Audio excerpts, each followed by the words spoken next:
In all circumstances, take up the shield of faith, with which you can extinguish all the flaming darts of the evil one. All circumstances. Not the comfortable ones. Not the ones where faith feels easy. All of them. The shield Paul is describing here is the scutum, the large Roman battlefield shield, roughly 4 feet tall and 2.5 feet wide. It covered the whole body.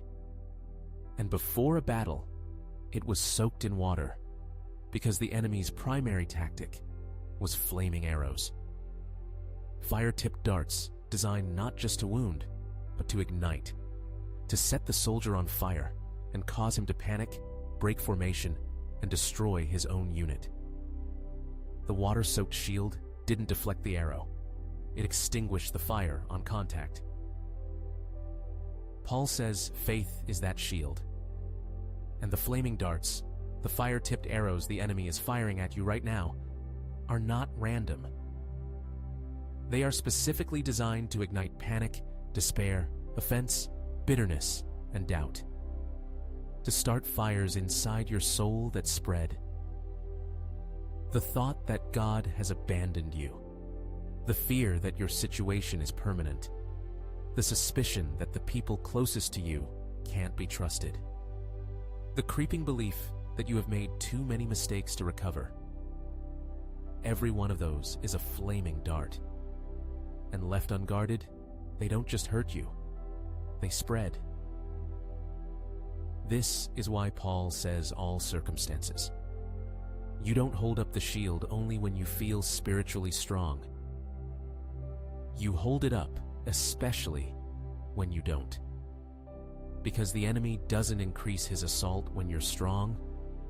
He increases it when you're tired, when you're grieving, when you're confused, when you've just come through something hard.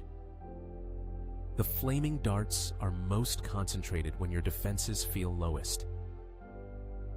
So what is faith as a shield practically? Faith is not positive thinking. It is not pretending the dart didn't land. It is not the absence of doubt or the presence of perfect confidence. Hebrews 11:1 says, "Faith is the substance of things hoped for, the evidence of things not seen." Faith is choosing to act on what God has said when what you see contradicts it. It is holding up what God declared against what the enemy is suggesting. It is saying, "This dart says God doesn't care. But God said, He works all things together for good for those who love Him, and I choose His word over this feeling."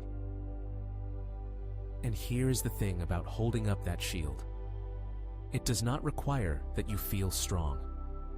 It requires that you be willing. The shield works by contact.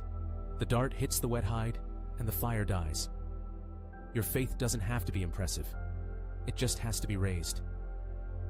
Even a shaking hand holding a shield is still a shield. In April 2026, the flaming darts are flying fast.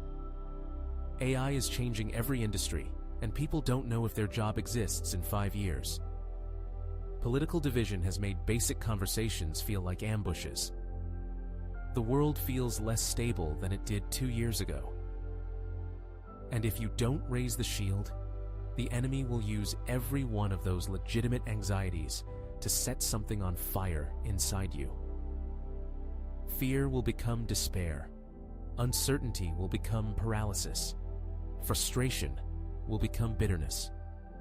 That's the progression. That's what flaming darts do when they're not extinguished. Here is your move this week.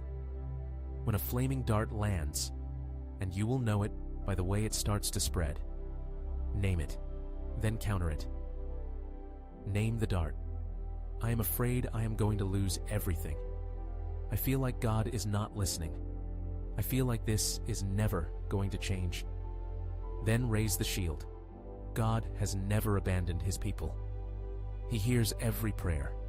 He works in seasons I cannot see. You are not performing positivity. You are raising a battle-tested piece of armor against a weapon that was designed specifically to destroy you. Faith is not the absence of fire. It's what puts the fire out. Raise the shield.